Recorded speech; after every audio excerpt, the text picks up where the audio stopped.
Bonjour les amis, bienvenue sur Histoire Inspirante. Abonnez-vous à cette chaîne pour profiter d'histoires incroyables. N'oubliez pas d'aimer et de laisser un commentaire. Entrons dans l'histoire. Larry marchait dans la rue animé, en colère. Il venait d'avoir une grosse dispute avec sa petite amie quelques heures auparavant. Ses poings étaient serrés dans ses poches, sa mâchoire crispée, et ses pensées fusaient plus vite que les gens qui le frôlaient sur le trottoir bondé. Sa petite amie, Melissa, l'avait accusé d'être trop distant, trop froid et trop concentré sur son travail. Mais comment pouvait-elle comprendre que la vie de milliardaire s'accompagnait de pression? Tout le monde voulait quelque chose, personne ne se souciait jamais vraiment de lui. C'est pourquoi il gardait toujours son cercle restreint et son cœur verrouillé. Mais ce soir-là, Melissa avait franchi une limite. Elle avait évoqué sa défunte mère, disant qu'elle avait peut-être échoué à l'élever avec de vraies émotions. Ce fut la goutte d'eau qui fit déborder le vase. Il était sorti en trombe du manoir, laissant son téléphone et son chauffeur derrière lui. Il avait juste besoin d'espace, de silence. La rue bourdonnait d'énergie, les voitures klaxonnaient, les vendeurs criaient à la criée, les néons clignotaient au-dessus des magasins et des clubs. Larry continuait de marcher, sans se soucier de l'endroit où ses pieds le menaient. Mais juste au moment où il tournait un coin, frôlant un groupe d'adolescents riant trop fort, il sentit quelque chose, un léger contact, trop léger. Son instinct, aiguisé par des années à naviguer dans des conseils d'administration impitoyables et des négociations commerciales acharnées, lui hurla que quelque chose n'allait pas. Il se retourna brusquement, ses yeux scrutant les alentours. C'est alors qu'il la vit, une fille, peut-être au début de la vingtaine, vêtue d'un sweat à capuche délavée et d'un jean déchiré. Elle était mince, rapide sur ses pieds, et essayait de se fondre dans la foule animée. Mais Larry aperçut quelque chose de brillant dans sa main, son portefeuille. « Hé !» cria-t-il. La fille se figea. Leurs yeux se rencontrèrent une fraction de seconde, les siens écarquillés de peur, les siens brûlants de fureur. Puis elle s'enfuit. Larry ne réfléchit pas, il se lança à sa poursuite. Elle se faufila à travers la foule comme un écureuil dans un marché, zigzagant entre les gens, renversant un panier de fruits, sautant par-dessus un chien endormi. Larry, dans son manteau noir sur mesure et ses chaussures chères, se fichait de paraître ridicule. Il n'allait pas la laisser s'en tirer comme ça. « Arrêtez cette fille !» cria-t-il, mais personne ne bougea. Tout le monde se contenta de regarder ou de s'écarter. Elle tourna brusquement dans une ruelle. Il la suivit. La ruelle était sombre, humide et sentait la nourriture avariée. Des rats filèrent sur le trottoir tandis que Larry accélérait, déterminé à l'attraper. Mais la fille était rapide, trop rapide. Elle escalada une clôture comme si elle l'avait fait 1000 fois auparavant. Larry hésita, puis, poussé par la pure colère, grimpa à sa suite, déchirant sa chemise au passage. Elle atterrit de l'autre côté, haletante, mais quand elle se retourna, il était juste là. Il attrapa son poignet. « Tu crois que tu peux me voler et t'enfuir comme ça ? Lâche-moi !» cria-t-elle en essayant de retirer sa main. Larry sortit son portefeuille de la poche de son sweat à capuche. « Tu as choisi la mauvaise personne à qui t'attaquer. » Elle le regarda, les yeux sauvages mais provocateurs. « Vous, les riches, vous vous croyez toujours intouchables. Et vous, les rats des rues, vous pensez que voler est un jeu. Tu crois que j'avais le choix ?» Cela l'arrêta net. Il la regarda attentivement pour la première fois. Son visage était fatigué, comme celui de quelqu'un qui n'avait pas bien dormi depuis des mois. Ses chaussures étaient usées.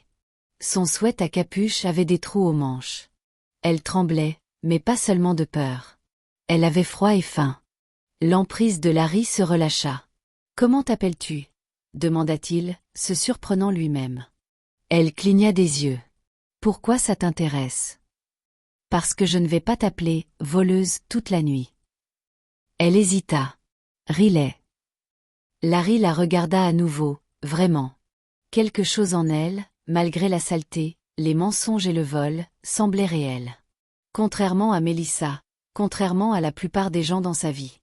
Il fit un pas en arrière, lâcha son poignet et rangea son portefeuille dans son manteau.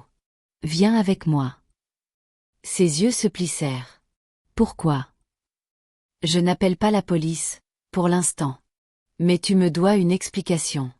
Dis non quelque part au chaud. » Riley hésita. Elle ne faisait pas confiance facilement, mais il y avait quelque chose chez cet homme, il n'était pas comme les autres. D'accord, marmonna-t-elle, mais je ne fais pas la vaisselle ni rien. Larry rit, réellement, pour la première fois de la journée. Marché conclu. Et c'est ainsi que le milliardaire et la pickpocket sortirent ensemble de la ruelle. Ils allèrent dans un petit bar. Ce n'était pas chic, mais c'était chaleureux et calme, le genre d'endroit qui passait de la musique douce et servait une soupe au poivre épicé avec des boissons fraîches. Larry commanda à manger pour eux deux, du riz et du poulet avec des bananes plantains frites. Puis il commanda des boissons. Un verre en amena un autre, puis deux, puis quatre. Ils rirent, parlèrent, burent encore. Riley n'avait jamais goûté d'alcool auparavant, mais elle ne voulait pas paraître timide devant lui. Plus elle buvait, plus elle se sentait légère. Larry aussi semblait avoir oublié ses problèmes. Mélissa n'avait plus d'importance à ce moment-là. Il n'y avait que lui et cette fille aux yeux vifs et à la langue acérée qui avait essayé de le voler quelques heures plus tôt. C'est drôle comme la vie fonctionne. Ils sortirent du bar en titubant comme des enfants, et Larry héla un taxi pour rentrer chez lui. Il donna l'adresse au chauffeur, et ils s'endormirent tous les deux sur la banquette arrière, la tête de Riley reposant sur l'épaule de Larry. Le lendemain matin, le soleil filtra par la fenêtre, effleurant doucement le visage de Larry. Il se tourna lentement, étirant ses bras, puis s'arrêta net.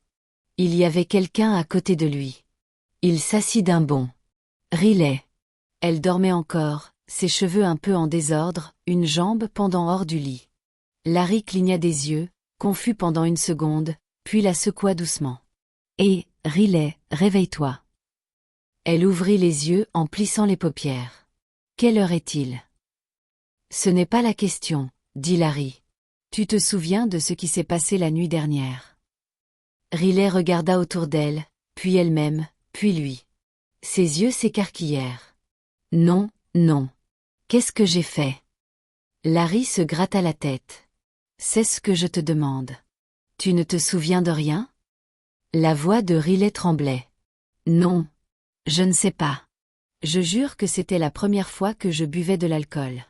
Tout est flou. » Ils restèrent assis en silence un moment, le poids de l'inconnu flottant dans l'air. Larry soupira profondément. « Eh bien, nous sommes tous les deux habillés, alors peut-être qu'on s'est juste évanoui. Espérons-le. » Riley baissa les yeux, honteuse. « Je suis désolée. »« Non, » dit Larry doucement. « C'est bon. Je ne suis pas en colère. » Il la regarda sérieusement. « Mais je veux savoir quelque chose. Pourquoi volais-tu à la tire ?» Riley baissa les yeux, les larmes coulant pendant qu'elle parlait. « J'ai perdu ma mère il y a 5 ans. Ça m'a brisée. Les choses n'ont plus jamais été les mêmes depuis. Mon père est tombé très malade peu de temps après. Les médecins disent qu'il a besoin d'une opération, mais l'argent qu'il demande est trop élevé. Je n'ai pas de famille, personne. J'ai essayé de mendier, j'ai essayé des petits boulots, rien n'a fonctionné. Alors, j'ai commencé à voler. » Larry écoutait en silence, son cœur s'adoucissant. Cette fille n'était pas mauvaise, elle était désespérée. « De combien as-tu besoin ?» demanda-t-il doucement. Riley renifla et le regarda. 10 millions de Naira. Larry s'adossa au lit, fixant le plafond. 10 millions, dit-il pensivement. Riley, combien de personnes penses-tu pouvoir voler pour obtenir autant d'argent ? Tu finiras en prison, ou pire. Je ne voulais pas, murmura-t-elle, mais j'avais peur de perdre mon père. Larry fouilla dans sa poche, en sortit une fine carte argentée et la lui tendit. Tu as de la chance, dit-il avec un doux sourire. Prends cette carte. Je crois qu'il y a environ 12 millions de Naira sur ce compte. Utilise-les pour l'opération de ton père. Utilise le reste pour prendre soin de toi. Riley se figea, regardant la carte, ses mains tremblantes. Quoi, vous êtes sérieux? Oui, dit Larry. Très sérieux. Riley lui sauta au cou et le serra fort. Merci, merci beaucoup, monsieur. Appelle-moi Larry, dit-il en riant doucement. Et promets-moi quelque chose. N'importe quoi. Ne vole plus jamais, Riley. Jamais. Je te le promets, dit-elle rapidement. Plus jamais. Je le jure sur la tombe de ma mère. Larry hocha la tête. Bien. Il se leva et s'étira. Maintenant, j'irai avec toi à l'hôpital voir ton père. Allons lui chercher l'aide dont il a besoin. Juste à ce moment-là, son téléphone sonna bruyamment. Il décrocha. C'était son père. Larry, où es-tu? La voix de son père était sèche. Viens au bureau immédiatement. C'est urgent. Larry fronça les sourcils. D'accord, j'arrive. Il raccrocha et se tourna vers Riley. Quelque chose se passe au travail. Je dois y aller maintenant. Mais ne t'inquiète pas. Une fois habillé, va à l'hôpital. J'y passerai dès que je pourrai, d'accord? Riley dit, l'hôpital est la clinique Oli Merci, derrière le vieux stade. Le nom de mon père est Monsieur Joshua. Larry hocha la tête. Compris. Je te retrouve là-bas. Alors qu'il quittait la pièce en hâte, Riley se rassit, serrant fermement la carte bancaire contre sa poitrine, des larmes de joie coulant sur ses joues. Pour la première fois depuis des années, elle sentait l'espoir. À cet instant, la porte s'ouvrit à la volée. C'était Mélissa. Ses talons hauts claquaient bruyamment sur le sol carrelé alors qu'elle avançait, le visage tordu par la colère, ses yeux perçants comme des couteaux. Elle toisa Riley de la tête aux pieds et ricana. « Qui diable est-ce » aboya-t-elle.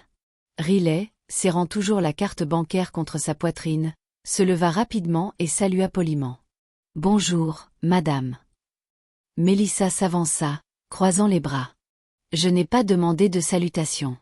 J'ai dit, qui es-tu » Le cœur de Riley battait la chamade. Elle regarda autour d'elle nerveusement, puis décida de mentir pour se protéger. « Larry, je veux dire, oncle Larry, il m'a vu me faire attaquer par des voyous hier soir. Il m'a aidé et m'a amené ici pour que je puisse me reposer. » Mélissa rit froidement et tourna lentement autour d'elle. « Alors maintenant, mon homme sauve les chiens errants de la rue. » Le visage de Riley se décomposa. Mélissa s'approcha et la regarda droit dans les yeux. « Laisse-moi te dire quelque chose. Je connais mon homme. Larry ne pourrait jamais, je dis bien jamais, regarder une sale fille des rues comme toi. Regarde-toi. Tu possèdes au moins un miroir ?» Riley resta là, les yeux embués de larmes de honte, ses lèvres tremblantes, mais elle ne dit rien. Le regard de Mélissa se posa sur la carte que Riley tenait toujours fermement. « Qu'est-ce que c'est que ça dans ta main ?» demanda-t-elle sèchement. Riley baissa les yeux sur la carte et essuya rapidement ses larmes. « Mon père est malade. Oncle Larry m'a donné cette carte. Il a dit que je devais utiliser l'argent dessus pour payer l'opération de mon père et les frais d'hôpital. » Mélissa la fixa un instant, puis éclata soudainement d'un rire moqueur. « Tu dois être folle. Tu penses que Larry, le même homme qui n'aime même pas payer le dîner, vient de te donner de l'argent? Tu crois qu'il est le Père Noël ?» Elle arracha la carte des mains de Riley avant qu'elle ne puisse réagir. « Et c'est pour mon père. »« Tais-toi » claqua Mélissa. « Laisse-moi t'aider à y voir clair. » Elle regarda la carte, puis l'agita devant le visage de Riley. « Il n'y a pas d'argent ici, ma chère. Il s'est juste servi de toi. C'est ce que fait Larry. Il parle gentiment aux filles comme toi, les utilise et les jette comme des ordures. » Riley haleta, son monde se mit à tourner. « Non, » murmura-t-elle. « Il ne ferait pas ça. » Mélissa sourit. « Réveille-toi. Tu penses qu'un milliardaire comme Larry aiderait une moins que rien comme toi? Par pitié? Il s'est probablement bien amusé la nuit dernière et a décidé de te donner une fausse carte pour que tu partes. » Des larmes coulèrent sur le visage de Riley. « Rends-moi la carte, » dit-elle d'une voix tremblante. « Il n'y a rien dedans, » cria Mélissa en jetant la carte par terre. « Va trouver un autre imbécile à tromper. Laisse mon homme et ma maison tranquille. » Ce fut la goutte d'eau pour Riley. Ses larmes se transformèrent en colère. « Tu sais ce que tu es? Méchante. Tu ne sais pas ce que j'ai traversé. Tu t'en fiches. Je suis peut-être pauvre, mais j'ai un cœur. Je n'ai pas besoin d'être riche pour avoir de la valeur. » Elle s'essuya le visage avec le dos de sa main. « Larry n'est pas ta propriété. Et pour ton information, c'est lui qui m'a dit de l'appeler Larry, pas oncle. C'est toi qui devrais t'inquiéter. » Riley sortit en trombe de la pièce, du manoir, et descendit dans la rue. Elle marcha rapidement, retenant ses larmes. Elle ne savait plus quoi croire. Mélissa avait-elle raison? La carte était-elle vide? Larry lui avait-il menti? Après que Riley fut sorti en trombe de la pièce, en larmes, Mélissa se dirigea lentement vers la carte qu'elle avait jetée par terre. Elle la ramassa et l'essuya doucement sur sa robe coûteuse, riant doucement pour elle-même. Oh, quelle pauvre idiote, marmonna-t-elle. Elle a vraiment cru mes mensonges. Si stupide. Elle s'assit sur le lit, croisant les jambes, fixant toujours la carte. Larry, tu as refusé de me donner de l'argent pour une nouvelle voiture, dit-elle à voix haute, retournant la carte entre ses doigts. Tu m'as dit de gérer l'ancienne. Tu as dit que je dépensais trop. Eh bien, devine quoi? Je vais me débrouiller pour aller chez ce concessionnaire aujourd'hui. Elle se leva, s'approcha du miroir et se remaquilla fièrement. Je vais juste ajouter ça à ce que j'ai déjà économisé et compléter la somme. Laisse-moi me récompenser pour être sortie avec un milliardaire qui ne sait pas comment gâter sa femme. Toujours souriante, elle attrapa son sac à main et quitta la maison en hâte, sans même verrouiller correctement la porte. Pendant ce temps, à la clinique Holy Mercy, Riley se tenait silencieusement à l'entrée de la chambre d'hôpital de son père. Son cœur était lourd, sa tête tourbillonnait de pensées. « Papa », dit-elle doucement en s'approchant de son lit. Monsieur Joshua tourna sa tête faible et réussit à esquisser un sourire fatigué. « Riley, où étais-tu? Je n'ai pas dormi de la nuit, j'étais inquiet. »« Je suis désolé, papa », chuchota Riley, s'asseyant sur le bord de son lit et lui prenant la main. « J'étais chez une amie. Je me suis endormi. » Monsieur Joshua serra faiblement ses doigts. « Ce n'est rien, mon enfant. Je suis juste content que tu sois en sécurité. » Juste à ce moment, la porte s'ouvrit en grinçant et le médecin entra, un dossier à la main. Son visage était sérieux. « Riley, nous devons parler, » dit-il doucement. Elle se leva rapidement. « Oui, docteur. » Le médecin soupira. « Votre père est ici depuis un mois entier. Nous avons essayé d'être patients. Nous lui avons donné des médicaments, des perfusions et des soins constants, mais les factures s'accumulent, et l'opération dont il a besoin est toujours en attente. » Riley déglutit difficilement, son cœur battant la chamade. « Je suis désolé, Riley, » continua le médecin, « cet hôpital n'est pas une œuvre de charité. Si nous ne recevons aucun paiement d'ici demain matin, nous n'aurons d'autre choix que de faire sortir votre père.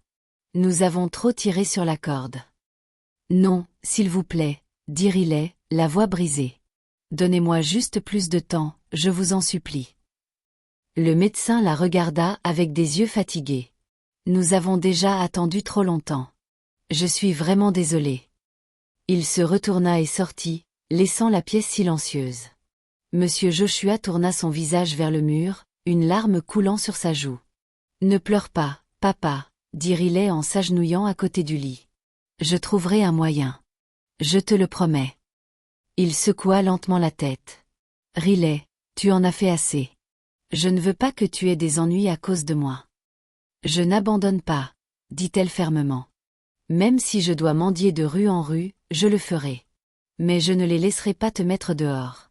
Pas comme ça. » Alors que son père fermait les yeux de douleur, le cœur de Riley brûlait de colère et d'impuissance. Elle avait fait confiance à Larry, elle avait cru en sa gentillesse, mais maintenant elle n'avait plus de cartes, plus d'argent, seulement de la douleur. Riley sortit de l'hôpital, les jambes faibles mais le cœur brûlant de douleur et de confusion. Le soleil chaud de l'après-midi frappait son visage alors qu'elle marchait lentement sur la route poussiéreuse, ne sachant même pas où elle allait. Elle essuya ses larmes du revers de la main, se parlant à voix basse. « Je ne peux pas rester assise à regarder papa mourir. Je dois faire quelque chose. » Puis la pensée de Larry lui vint. « Oui, » dit-elle à voix haute. « Laisse-moi aller chez Larry.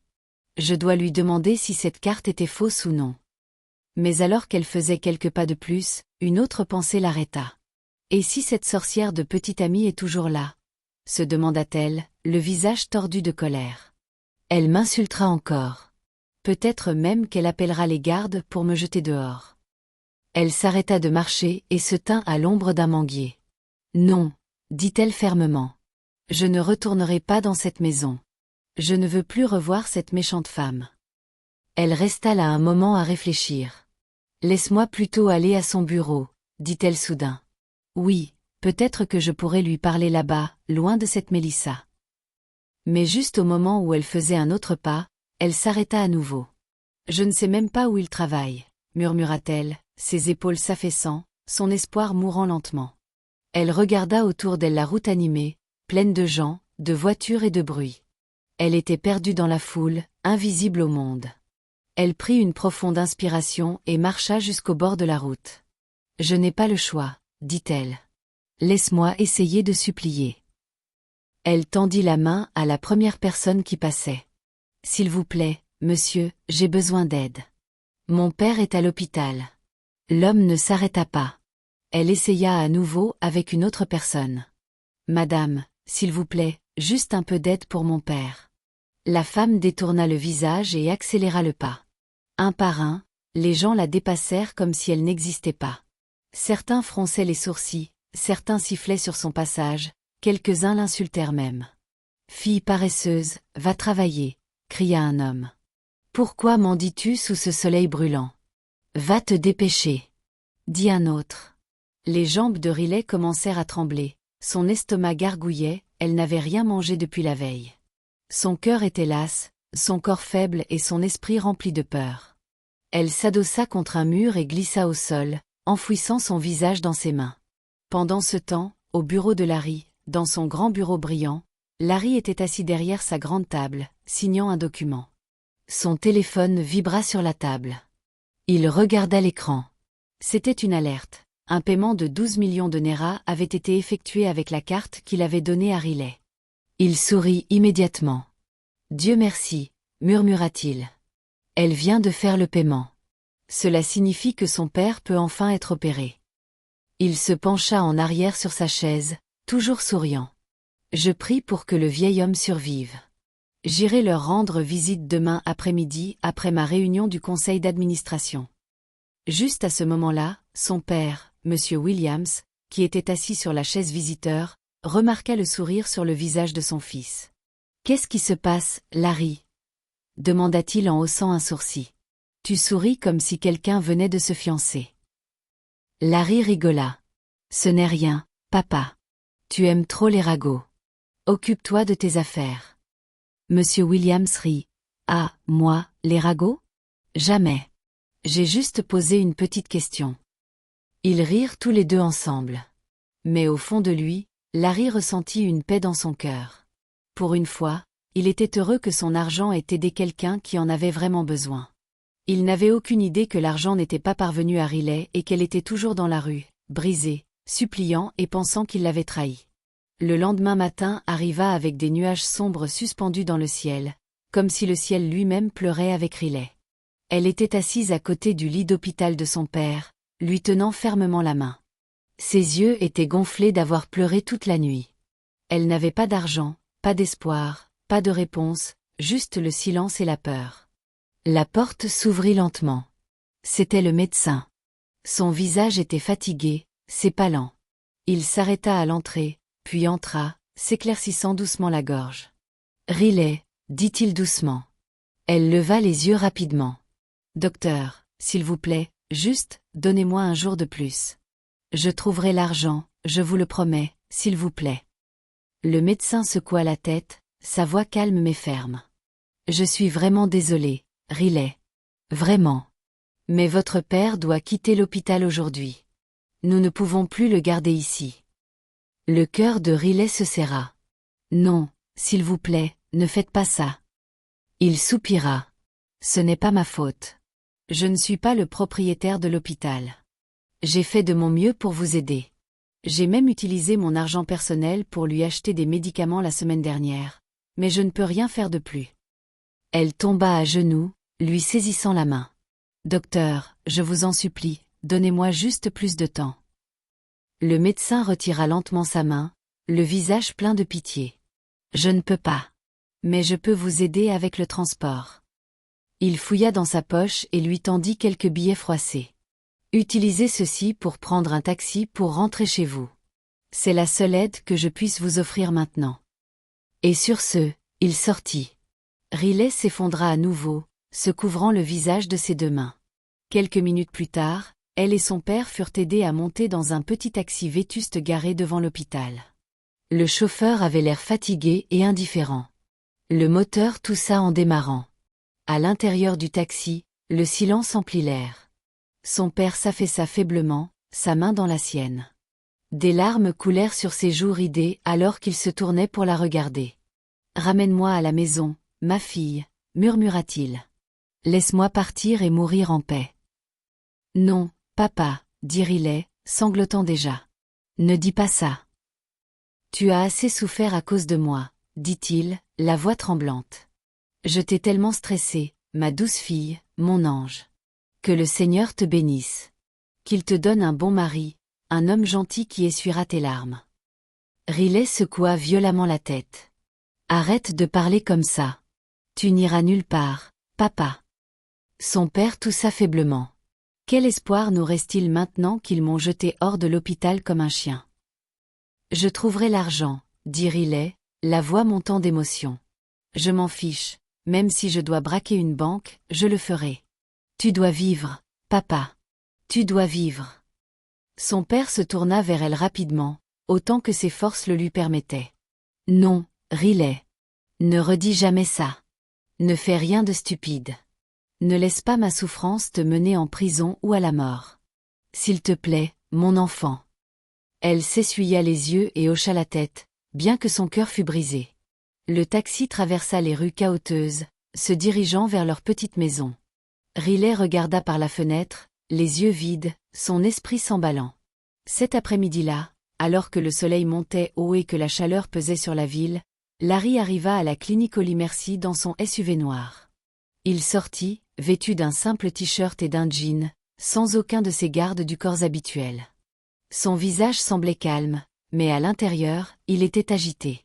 Il entra directement dans la réception de l'hôpital, ignorant les regards des infirmières et des patients qui le reconnurent. « Bonjour, » dit-il poliment à l'infirmière derrière le comptoir. « S'il vous plaît, je cherche un patient. Son nom est Monsieur Joshua. Il a été admis ici, et le nom de sa fille est Riley. » L'infirmière cligna des yeux, surprise de voir un milliardaire aussi séduisant poser des questions sur un vieil homme malade. « Attendez, monsieur. Laissez-moi appeler le médecin. » Quelques minutes plus tard, le médecin sortit. « Bon après-midi, monsieur. Je suis le docteur Félix. Comment puis-je vous aider ?» Larry tendit la main et fit un petit sourire. « Bon après-midi, docteur. Je m'appelle Larry. Larry Martin. » Les yeux du docteur Félix s'écarquillèrent un peu alors qu'il serrait la main de Larry. « Ah, monsieur Martin, le magnate des affaires. » Larry rit doucement. « S'il vous plaît, appelez-moi juste Larry. »« Oui, c'est moi. Je suis venu en tant qu'ami de la famille. Riley, la fille de monsieur Joshua, m'a parlé récemment. Elle m'a dit que son père était très malade. Je suis venu les voir. » Le visage du docteur Félix se décomposa. « Oh, je vois. » Larry remarqua le changement dans son expression. Son cœur commença à battre plus vite. « Docteur, où sont-ils » Le docteur Félix soupira et enleva ses lunettes. « Je suis désolé, monsieur Martin. Ils sont sortis. » Larry était choqué. « Sortis ? Pourquoi ? Que s'est-il passé ? » « Il n'y a pas eu de paiement, » dit doucement le médecin. « Nous attendions depuis des semaines. Nous leur avons donné plus de temps que d'habitude, mais aucun argent n'est arrivé. L'hôpital est sous pression. Ce matin, je n'ai pas eu d'autre choix que de faire sortir monsieur Joshua. » Larry recula lentement, ayant l'impression que quelqu'un venait de le frapper à la poitrine. « Pas de paiement ? » demanda-t-il à nouveau, confus. « Vous êtes sûr ? » « Oui, monsieur, » dit le médecin. « Personne n'a apporté d'argent. Nous n'avons rien reçu. Et nous ne savons pas où ils sont allés. Riley n'a laissé aucune adresse. Elle m'a dit une fois qu'il vivait près du marché central, mais n'a jamais donné plus de détails. Elle n'a pas non plus de téléphone. » Larry resta silencieux. Il regarda le sol pendant un long moment, essayant de comprendre ce qui n'allait pas. Il avait donné à Riley tout ce dont elle avait besoin. Pourquoi n'avait-elle pas payé ? Pourquoi n'était-elle pas revenue ? « Elle n'a pas de téléphone ?» demanda-t-il doucement. Le docteur Félix secoua la tête. Non, monsieur. Elle l'a perdu et n'a pas pu le remplacer. Larry soupira profondément et regarda par la fenêtre de l'hôpital. Je ne comprends pas. Riley est une bonne fille. Je sais qu'elle n'a pas menti. Quelque chose ne va pas. Il fouilla dans sa poche, sortit un stylo et une de ses cartes de visite, et écrivit son numéro personnel au dos. Il le tendit au docteur Félix. S'il vous plaît, docteur, si jamais vous la revoyez, elle ou son père, appelez-moi. Peu importe l'heure. Appelez-moi. Ou si Riley vient, donnez-lui ce numéro. Dites-lui que Larry la cherche. C'est très important. Le docteur Félix hocha la tête en prenant la carte. Je le ferai, monsieur. Je ferai de mon mieux. Merci, dit Larry à voix basse. Il se retourna et sortit lentement de l'hôpital. Son cœur était lourd. Quelque chose s'était terriblement mal passé. Il pouvait le sentir. Alors qu'il montait dans sa voiture et partait, il n'arrêtait pas de se poser la même question. Où es-tu, Riley? Que t'est-il arrivé? Larry rentra chez lui juste au moment où le soleil commençait à se coucher, projetant une lueur dorée sur l'allée.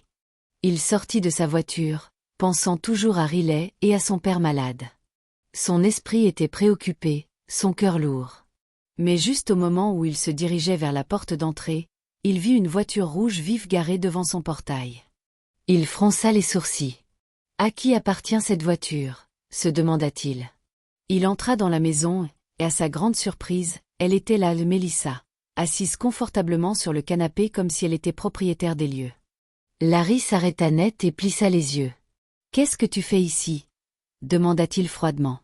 Mélissa sourit et croisa les jambes. « As-tu oublié que j'ai une clé de rechange ?» Larry serra la mâchoire. « Cette clé était pour les urgences, Mélissa, pas pour entrer chez moi quand ça te chante. » Mélissa se leva lentement. « Oh, s'il te plaît, ne joue pas les étrangers. C'est la maison de mon futur mari, souviens-toi ?» Larry éleva un peu la voix. « Jamais. Je ne pourrais pas épouser quelqu'un comme toi. » Mélissa leva les yeux au ciel. « Peu importe. Je ne suis pas venue me disputer. Je suis venue te montrer ma nouvelle voiture. Tu ne l'as pas vue dehors? Cette beauté rouge vif ?» demanda-t-elle fièrement, souriant comme si elle venait de gagner un trophée. Larry ricana. « Je pensais que tu l'avais louée. Tu aimes la frime, Mélissa. » Elle haleta théâtralement. « La frime? Excuse-moi, chérie. Cette voiture est à moi. J'économise pour elle depuis des mois, depuis que tu as refusé de changer mon ancienne. Je l'ai fait moi-même. » Larry la regarda. « Changer quelle voiture? Celle que je t'ai achetée neuve il y a à peine 2 ans? Tu me prends pour un idiot? » Mélissa agita la main. « Oh, s'il te plaît. Cette voiture, c'est de l'histoire ancienne. Tu as de l'argent, Larry, mais tu n'aimes pas dépenser. Tu es trop radin. Quel genre d'homme a des milliards mais agit comme s'il était fauché? » Larry secoua lentement la tête. « Tu es trop matérialiste, Mélissa. C'est ton problème.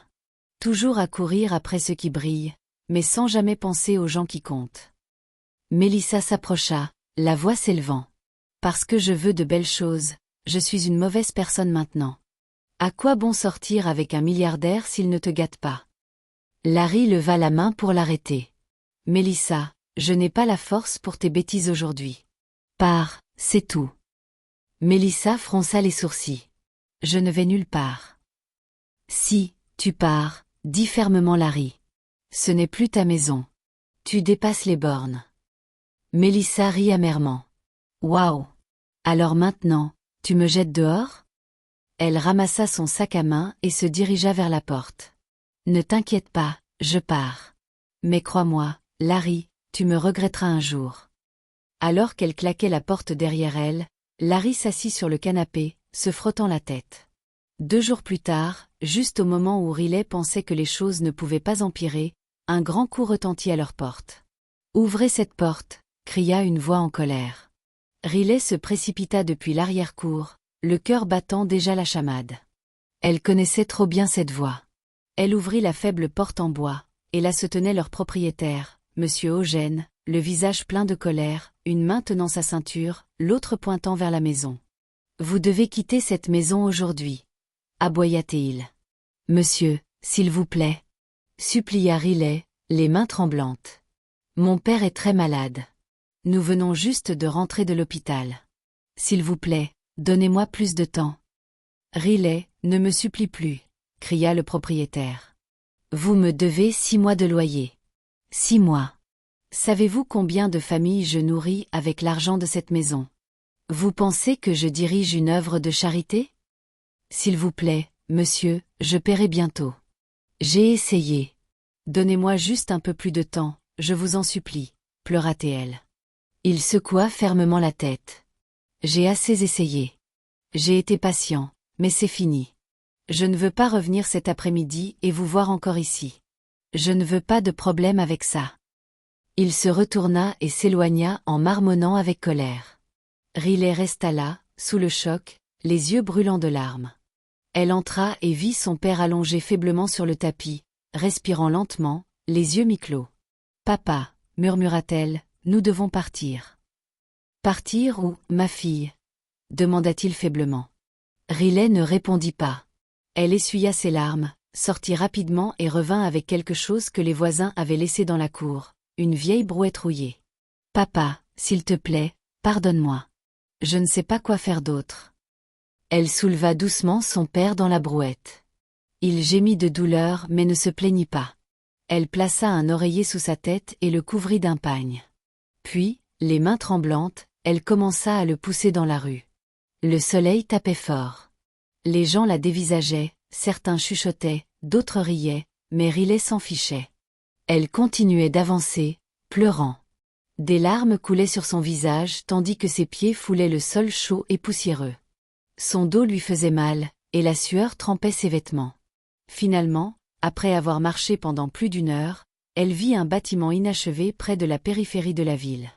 Le toit manquait, un mur était tombé, mais c'était vide et calme. Elle poussa la brouette à l'intérieur et regarda autour d'elle. « Papa, dit-elle, la voix brisée, restons ici pour l'instant. Juste un moment. Jusqu'à ce que je trouve de l'argent. Ensuite, nous trouverons un endroit agréable, je te le promets. » Son père la regarda, les yeux pleins de douleur. « Je suis désolé, mon enfant, » murmura-t-il. « Je t'ai laissé tomber. »« Non, papa, ne dis pas ça, » dit Riley en s'essuyant rapidement le visage avec son foulard. Elle sortit en courant avec le peu d'argent qui lui restait, juste assez pour une petite assiette de riz et de l'eau en sachet. Elle revint et essaya de le nourrir. « Papa, s'il te plaît, mange quelque chose. Juste un peu. Tu as besoin de force. » Mais il détourna le visage. « Non, ma fille. Laisse-moi. Laisse-moi partir. Mes ancêtres m'appellent. Mon heure est proche. » Riley s'agenouilla à côté de lui et lui serra fermement la main. « Jamais. Tu n'iras nulle part. Tu vivras, papa. Tu verras des jours meilleurs. Je me battrai pour toi. » Il ferma faiblement les yeux, lui serrant la main. « Tu es une bonne fille. Que le ciel te récompense. » Riley se leva rapidement, la panique dans la voix. « Attends, papa. Laisse-moi aller à la pharmacie. Je vais te chercher des médicaments. S'il te plaît, reste ici. Ne bouge pas. » Elle courut hors du bâtiment inachevé, les larmes aux yeux. Quelques minutes après son départ, son père s'effondra. Son corps faible lâcha. Sa respiration ralentit, et ses yeux se révulsèrent. Il n'y avait personne pour l'aider, juste les murs brisés du bâtiment inachevé, le silence et la chaleur écrasante du soleil de l'après-midi. À ce moment précis, le SUV noir de Larry s'arrêta devant ce même bâtiment. Un bâtiment qu'il avait acheté une semaine auparavant, prévoyant d'y construire une nouvelle succursale de son entreprise technologique. Aujourd'hui, il venait pour une inspection, juste pour jeter un dernier coup d'œil au terrain avant le début des travaux. Larry sortit de la voiture, son garde du corps derrière lui. Il ajusta ses lunettes de soleil et se dirigea vers le bâtiment. Mais dès qu'il entra, il se figea. Là, étendu sur le sol, se trouvait un homme, immobile, sans vie, pâle. « Hé !» cria Larry. « Qu'est-ce qui se passe là ?» Le garde du corps se précipita en avant, se pencha et vérifia le pouls de l'homme. « Monsieur, il respire encore, mais il est très faible. Nous devons agir vite. Larry ne perdit pas une seconde. Appelez une ambulance, maintenant. Sortons-le d'ici immédiatement. En quelques minutes, le vieil homme était à l'intérieur, les sirènes de l'ambulance hurlant dans les rues. Larry suivait de près dans sa voiture, le cœur battant la chamade. À l'hôpital privé, les médecins précipitèrent l'homme aux urgences. Les infirmières s'activaient rapidement, les machines bipaient, et l'air était tendu. Le médecin sortit après l'avoir examiné. « Monsieur, dit-il à Larry, cet homme est dans un état critique. Ses organes lâchent. Si nous n'opérons pas immédiatement, il pourrait ne pas survivre à la nuit. » Larry se leva, les yeux grands ouverts, les poings serrés. « Allez-y, docteur. Faites l'opération. L'argent n'est pas un problème. »« Oui, monsieur, » répondit le docteur et il se dépêcha de retourner à l'intérieur. Pendant ce temps, Riley se précipitait vers le bâtiment inachevé. Elle avait supplié une gentille femme au marché qui, après avoir entendu son histoire, lui avait donné juste assez d'argent pour acheter quelques médicaments et du pain pour son père. Son cœur était plein d'espoir alors qu'elle courait, le sac en plastique à la main. Elle entra dans le bâtiment, sa voix joyeuse mais fatiguée. « Papa. Je suis de retour. J'ai les médicaments. Papa ?» Mais le bâtiment était silencieux. Aucune réponse. Elle laissa tomber le sac et courut d'un coin à l'autre. « Papa. Papa, où es-tu » Toujours rien. Le cœur de Riley s'arrêta. Elle regarda à nouveau autour d'elle, respirant fort. Sa voix tremblait. « Oh mon Dieu ! Les ennemis ont réussi. Ils l'ont pris. Ils l'ont finalement pris. » Ses genoux heurtèrent le sol tandis que les larmes coulaient sur son visage. Et si des kidnappeurs étaient venus? Et si des ritualistes l'avaient vu et pensant qu'il était inutile, l'avaient emporté? Elle tremblait. Effrayée. Perdue. Elle courut hors du bâtiment. Confuse, effrayée et désespérée. Puis un endroit lui vint à l'esprit, la maison de Larry. Elle arriva chez lui et frappa à la porte. L'agent de sécurité, qui l'avait déjà vue, la laissa entrer sans poser de questions. Mais alors qu'elle entrait dans l'enceinte, son cœur se serra. Mélissa se tenait à la porte, tenant un verre de jus, un sourire malicieux aux lèvres. « Tiens, tiens, tiens, » dit Mélissa en descendant lentement les marches. « Regardez qui est de retour. » La pauvre mendiante. Riley, les larmes aux yeux, joignit les mains. « S'il vous plaît, je vous en supplie, je ne sais pas où est mon père. Je suis revenue et je ne l'ai pas trouvé. J'ai juste besoin d'un endroit où rester. Juste une nuit, s'il vous plaît. » Mélissa rit durement. « Sale petite morveuse. Qui t'a invitée ici? Tu ferais mieux de rester loin de mon homme, espèce d'idiote désespérée. » Riley renifla, les mains tremblantes. « S'il vous plaît, je ne suis pas là pour chercher des ennuis. J'ai juste besoin de dormir ici ce soir. Je n'ai nulle part où aller. J'ai dit jamais. Tu ne seras jamais la bienvenue ici. Pas aujourd'hui, jamais.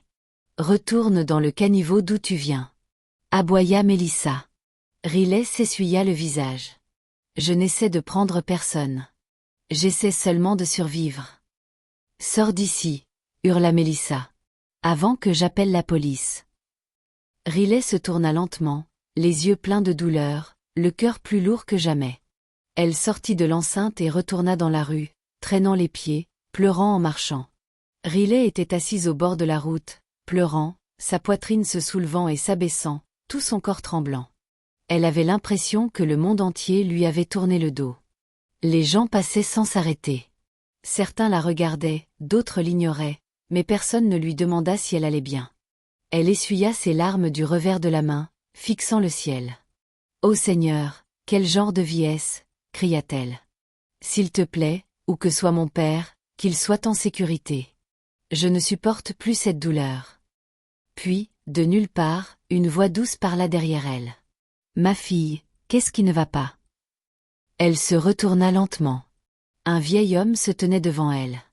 Il portait un simple tissu indigène blanc, avait une longue barbe grise et des yeux doux qui semblaient avoir vu de nombreuses années. Il y avait quelque chose de paisible chez lui. « Pourquoi pleures-tu comme ça au milieu de la route ?» demanda-t-il doucement. Riley se leva lentement, les larmes aux yeux. « Papa. Commença-t-elle, la voix tremblante. Je suis allée acheter des médicaments pour mon père. Il est très malade. Je l'ai laissé dans un bâtiment inachevé parce qu'on nous a expulsés de notre maison. Mais quand je suis revenue, il était parti. J'ai cherché partout. Je ne sais pas où il est. J'ai peur. Le vieil homme hocha lentement la tête, écoutant sans interrompre. J'irai bien à la police, continua Riley, mais je ne peux pas. J'ai eu une mauvaise expérience avec eux avant. Ça a mal tourné. Et même si j'y vais, ils ne m'aideront pas à moins que j'apporte de l'argent, et je n'ai rien. Le vieil homme soupira profondément. Ma fille, maintenant je comprends, dit-il. Il posa une main douce sur son épaule.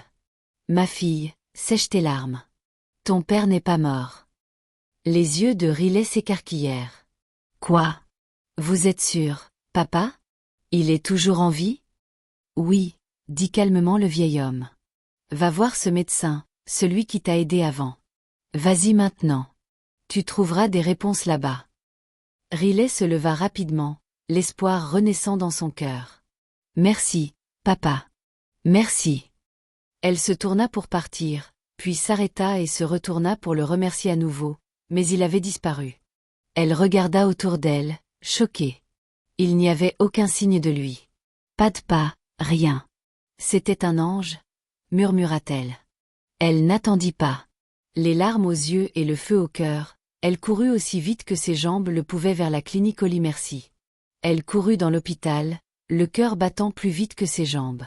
Tout son corps était fatigué, mais elle ne s'arrêta pas avant d'atteindre la réception.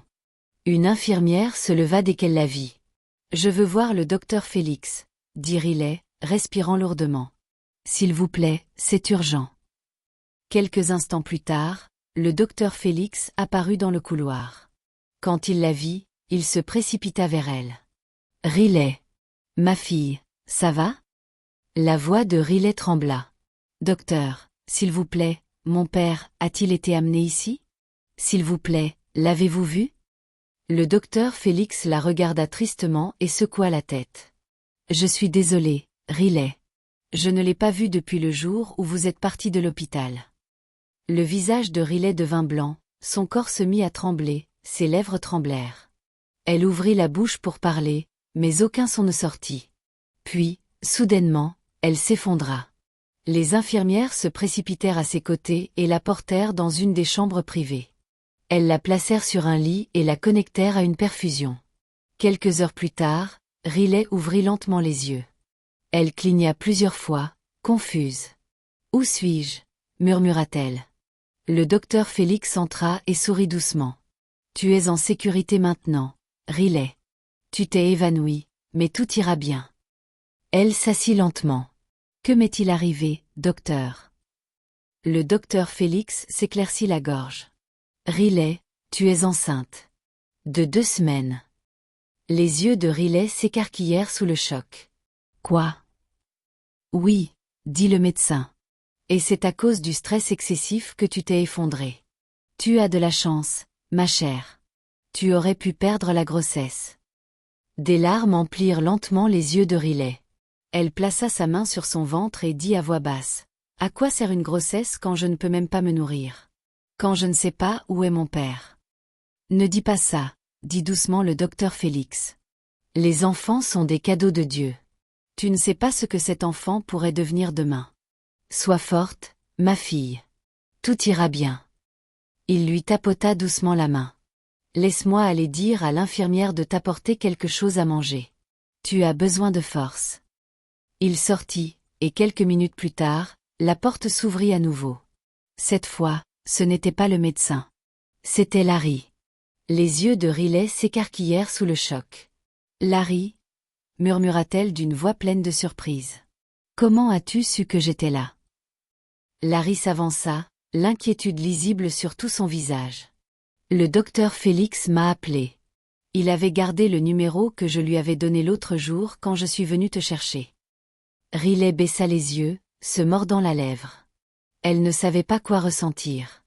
Mais soudain, l'expression de Larry changea. Sa voix était sérieuse. « Riley, » dit-il, « pourquoi n'as-tu pas payé les factures d'hôpital de ton père? Que as-tu fait de la carte? Ne me dis pas que tu l'as donné à ton petit ami ou quelque chose comme ça. Le visage de Riley devint rouge. Elle se redressa. Qu'est-ce que tu viens de dire? Claqua-t-elle. C'est ce que tu penses de moi? Que j'ai utilisé l'argent pour un petit ami. Larry fronça les sourcils. Alors, que s'est-il passé? Pourquoi n'as-tu pas payé? Riley cria. Parce que tu m'as donné une fausse carte. Larry recula, choqué. Quoi? Tu es sérieuse? Riley était furieuse. Oui. Pour qui me prends-tu? Une de tes copines idiotes? Comme Melissa.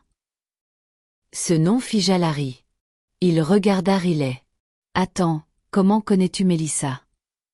Riley détourna le regard. Elle est venue chez toi après ton départ ce jour-là. Elle m'a insulté et m'a pris la carte. Elle m'a dit qu'il n'y avait pas d'argent dessus. La bouche de Larry s'ouvrit, sa mâchoire se serra. Elle, quoi? Elle t'a pris la carte. Oui, cria Riley. C'est pour ça que je n'ai pas pu payer. C'est pour ça que j'ai tout perdu. Je pensais que tu m'avais trompé. Larry resta immobile un instant, bouillant de colère. C'est donc là que Melissa a eu l'argent qu'elle a utilisé pour acheter cette nouvelle voiture, dit-il lentement. Comment peut-elle être si égoïste?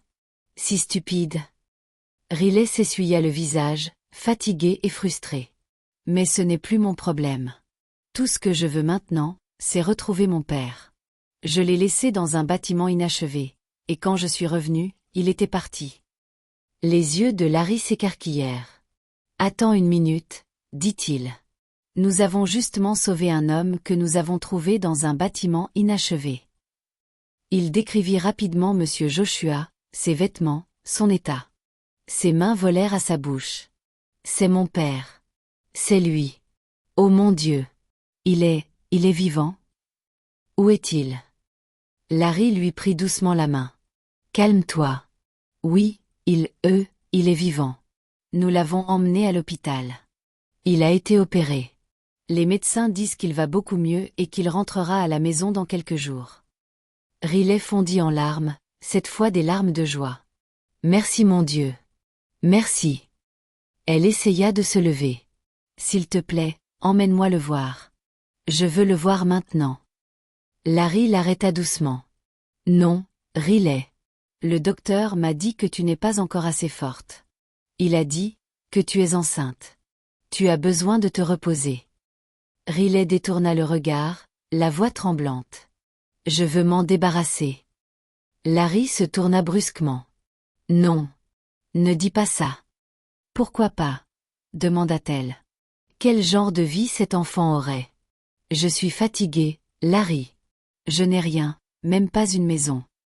Larry la regarda dans les yeux. Parce que cet enfant pourrait être le mien. L'expression de Riley changea.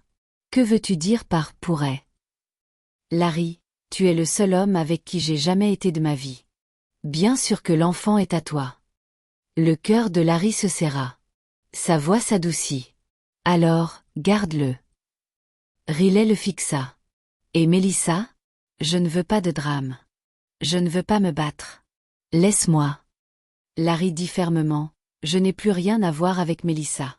Après ce qu'elle t'a fait, à toi et à ton père, c'est fini. Tu es la seule qui compte pour moi maintenant. Les lèvres de Riley tremblèrent. Tu le penses vraiment? Murmura-t-elle. Tu n'es plus seule. Il se leva. Maintenant, repose-toi. Laisse-moi aller te chercher des vêtements et quelque chose à manger. Je reviens tout de suite. Alors qu'il quittait la pièce, Riley posa doucement sa main sur son ventre. Pour la première fois depuis longtemps, elle sentit que quelqu'un se souciait vraiment d'elle. Plus tard dans la soirée, Larry rentra chez lui, l'esprit plein de pensées. Il venait de quitter l'hôpital après s'être assuré que Riley allait bien, que son père se remettait bien, et que Riley se reposait enfin paisiblement. Mais le cœur de Larry brûlait, non pas de douleur, mais de colère. Il devait affronter la personne qui avait causé tout ce gâchis. En entrant dans son manoir, il trouva Melissa assise dans le salon. Elle leva les yeux et lui sourit. « Et bébé » dit-elle doucement, comme la petite amie parfaite. Larry ne lui rendit pas son sourire. « Melissa » dit-il calmement, « j'ai besoin de te parler. » Elle leva les yeux au ciel. Je t'écoute. Il se tint devant elle et la regarda droit dans les yeux. Je suis allée à l'hôpital aujourd'hui. J'ai vu Riley. Mélissa marqua une pause mais ne dit rien. Elle m'a tout raconté, continua Larry. Comment tu as pris la carte que je lui avais donnée? Comment tu lui as menti en disant qu'il n'y avait pas d'argent dessus? Mélissa sourit. Et alors? Oui, j'ai pris la carte. Oui, je l'ai utilisée. Et quoi?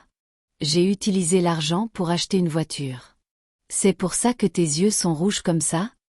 Larry prit une profonde inspiration, retenant sa colère. Pas de problème, dit-il. Profite de la voiture. Que ce soit ton règlement final. Quant à cette relation, c'est fini. Mélissa se leva d'un bond. Qu'est-ce que tu viens de dire? J'ai dit que c'est fini, répéta Larry. En fait, c'était fini depuis longtemps. Tu es égoïste, sans cœur, pleine d'orgueil. Aucun respect, aucune gentillesse. Tu es juste une fille paresseuse et sans manières. Les yeux de Mélissa s'écarquillèrent. Tu romps avec moi? Moi, Mélissa. Sais-tu combien d'hommes meurent d'envie d'être avec moi? Larry rit amèrement. Laisse-les t'avoir, alors. Tu ne trouveras jamais une autre femme aussi belle que moi, cria-t-elle.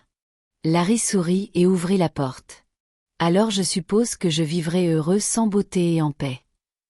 Mélissa attrapa son sac avec colère et sortit en trombe, claquant la porte si fort qu'elle résonna dans la maison. Larry soupira profondément et s'assit. Pour la première fois depuis des années, il se sentit libre. Vraiment libre. Des semaines plus tard, Monsieur Joshua sortit enfin de l'hôpital. Ses forces étaient revenues, et l'opération avait été un succès. Larry arriva ce matin-là avec un grand sourire et l'aida à monter dans la voiture. Mais il ne les ramena pas à la vieille maison délabrée.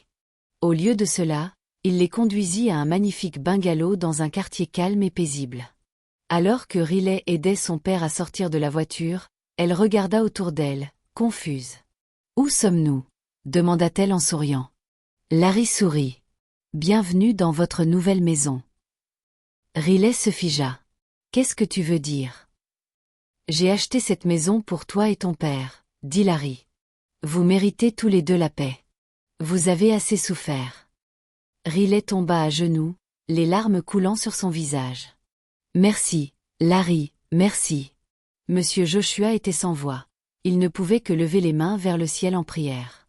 Quelques jours plus tard, Larry emmena Riley rencontrer son père. Monsieur Martin l'accueillit chaleureusement. Il était fier de la décision de son fils et félicita Riley pour sa force et son bon cœur. Et puis, quelque chose de spécial se produisit. Un mois plus tard, Larry s'agenouilla et demanda Riley en mariage. Il sortit une bague simple mais magnifique. « Riley, dit-il, tu es forte, belle, gentille et courageuse. Tu m'as montré ce qu'est le véritable amour. Veux-tu m'épouser ?» Riley fondit en larmes.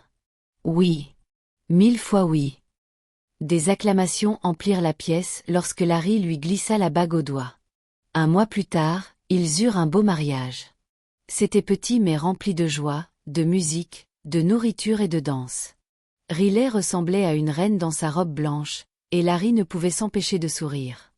Même Monsieur Joshua dansa joyeusement à la réception, remerciant Dieu pour sa bonté. Les mois passèrent, puis vint le jour le plus heureux. Riley donna naissance à un petit garçon potelé. Des larmes de joie emplirent les yeux de Larry alors qu'il tenait son fils pour la première fois. « Merci, mon Dieu, » murmura-t-il. « Merci de m'avoir donné cette famille. » Ils appelèrent le bébé Emmanuel, ce qui signifie « Dieu est avec nous ». À partir de ce jour, la vie ne fut plus jamais la même. Riley, qui dormait autrefois dans la rue, avait maintenant une maison pleine d'amour. Larry, qui courait autrefois après un faux amour, trouva enfin la paix avec une femme qui se souciait vraiment de lui. Ensemble, ils élevèrent leur fils dans la joie et l'unité, et ils vécurent heureux pour toujours. Tandis que Mélissa, de son côté, connut un destin différent. Après avoir perdu Larry, elle s'impliqua avec un homme qui prétendait être riche. Il s'habillait bien, parlait fort et prétendait posséder des propriétés. Mais au moment où Mélissa était enceinte de 6 mois, la vérité la frappa de plein fouet. l'homme était fauché et sans emploi. Elle se retrouva seule, honteuse et pleine de regrets. Tout ce dont elle s'était moquée chez Riley était maintenant devenu sa propre histoire. Chers spectateurs, quelle leçon avez-vous tiré de cette histoire dramatique? Nous aimerions connaître votre avis dans les commentaires ci-dessous. Si vous avez apprécié l'histoire, donnez-nous un pouce levé, partagez-la avec vos amis et appuyez sur le bouton d'abonnement. N'oubliez pas d'activer les notifications pour ne jamais manquer nos dernières mises à jour. Merci d'avoir regardé et restez bénis. 369.5s